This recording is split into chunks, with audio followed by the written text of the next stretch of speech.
Hey guys, up here today at one of our Sourwood yards. I'm going to ask you right off the bat, if you would please subscribe and comment and like this video. It helps my channel grow, and it really comes down to folks like you at home watching to help me do that. So I appreciate you guys watching.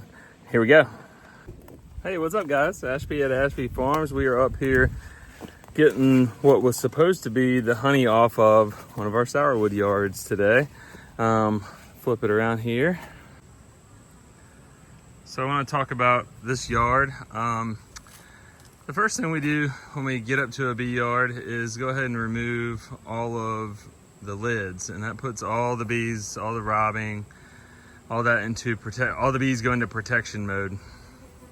And so there's an old cabin here, and just to give you a context, this is a cutout from the early 1900s. This is a really old cabin, and so this location is a new location this year. We're at about 1350. The bees can fly down to 1,000 or up to 2,000 feet within 1 mile radius is what we're looking at. So to go around and show you, these bees did not make hardly anything, hardly any sourwood.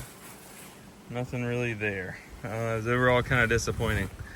And like everything else, I like to show you our successes and our failures, and this would be what I would call a giant failure. Gambled, and it did not pay off. We put 64 colonies out here in this yard. Got a bare fence up all the way around, and I know there's honey in these 2 colonies here. I don't want them getting robbed out, but altogether we only made about 6 boxes. So we got a couple of factors going on. Let me go back over here where the bees aren't so grumpy. So a couple of factors. These were nukes that were started about May the 1st. And when I brought them up here, they were mostly 6 or 7 frames of brood in a single. I'd fed them twice when we were back home. And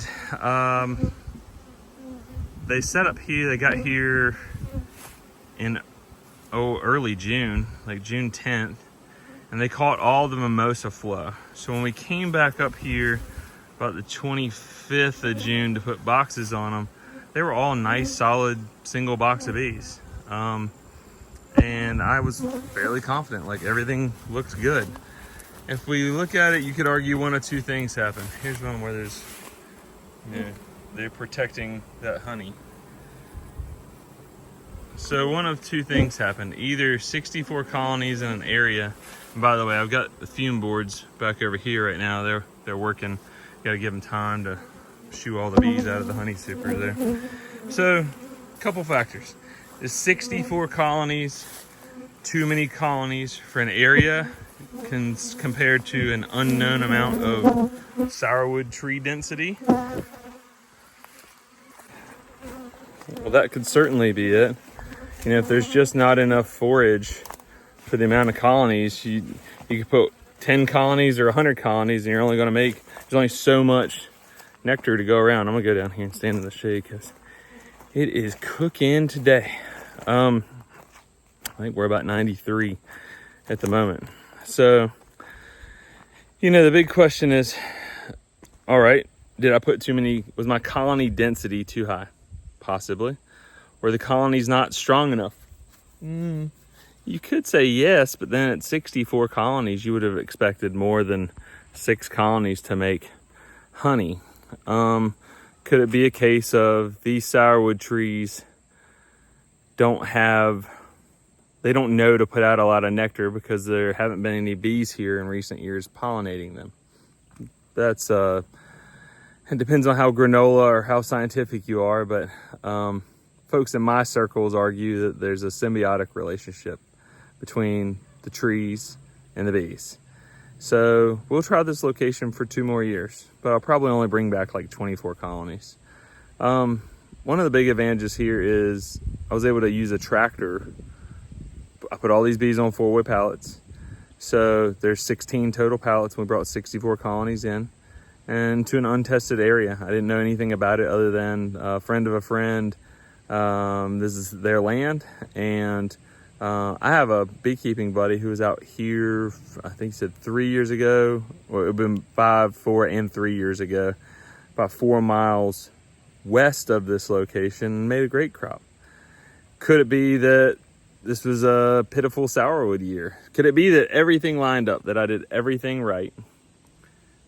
The bees had the proper amount of bees in the box. Colony density, 64 colonies didn't matter. This place is flooded with sourwoods. I mean, visually from what I saw, there's lots of sourwoods here. Didn't matter what elevation it bloomed at, the bees would have found it. It's within a mile. Could it just be that this location had a bad year of sourwood? Possibly. So a big part of YouTube and my channel is just showing you, hey guys, it does not always work out. That's a lot of effort. It's a lot of diesel fuel. That's a lot of work to get 64 colonies ready and then bring them up here. All this work getting them back. Still got to come up here and get the honey supers off, even though they're basically empty.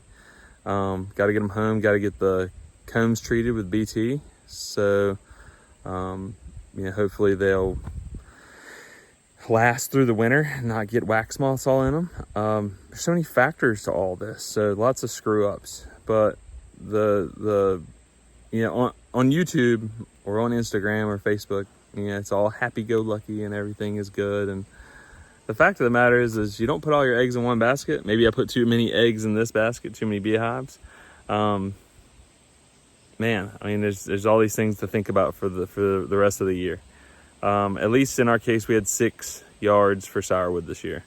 So I'm gonna get to work getting all these off. One thing to talk about too is why I had to have all the lids off those. When we pull honey, we pull all the lids off in the yard, and then the bees kind of go into protection mode rather than robbing mode. And they don't tend to be so crazy. With that said, I'm gonna get to stacking boxes on the back of the truck. Take me a couple of hours. I'll show you the colony strength when they're leaving. At least I know that mimosa flow that they caught before sourwood, those 2 weeks before, like they had nice 2, 3, 4 deep frames of honey. I was pleased with that. They're fed. It didn't have summer feed costs. You could say the cost of the diesel's equal or cheaper, significantly cheaper than feeding 64 colonies all summer. So, there's a lot of possibilities with this, but don't just think with sourwood it's just as easy as throw bees on a truck or a trailer, take them up to the mountains, set a bear fence, oh, yep, gonna get honey. Doesn't always work out that way.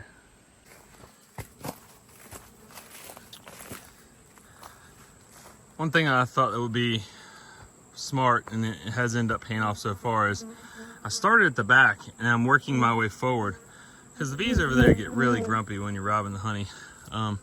Another factor is I got this big tarp, and we're using this tarp to keep bees out of these honey supers. If there is, like a lot of these colonies, they made 1 or 2 or 3 frames of honey, so we want to keep that.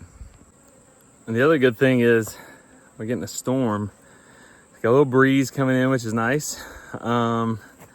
But as Seth Hill and Bob Benny's company says, real beekeepers do it in the rain.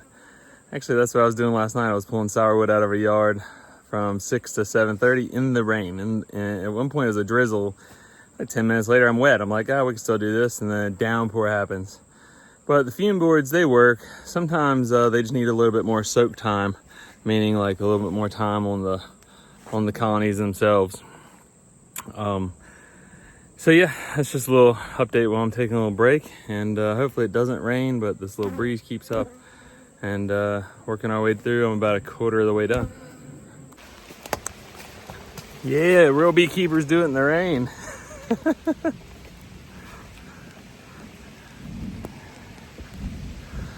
So now it's raining. Figured before we get too far into this storm, I'll show you the colonies that I've pulled so far. I've got to continue working if it's raining, pulling this honey. But here we've got, the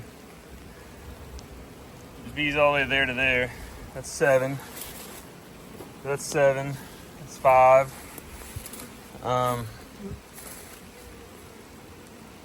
7 frames.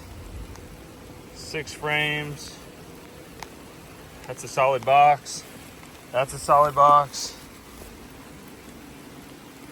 There is, oh, call it 7 frames. So as it begins to rain harder, wonderful. Couple things. There wasn't a lack of bees. It's no different than an 8-frame hive. They should have made more than 1 frame of honey. You know, some could argue these smaller colonies that were kind of a nuke didn't really grow. Well, that's part of it. It's a numbers game. But even still, bring a nuke up here, and they should have come back stronger, not just stayed a nuke. So part of this is beekeeper error. Wasn't enough bees in the box. Part of it is Mother Nature.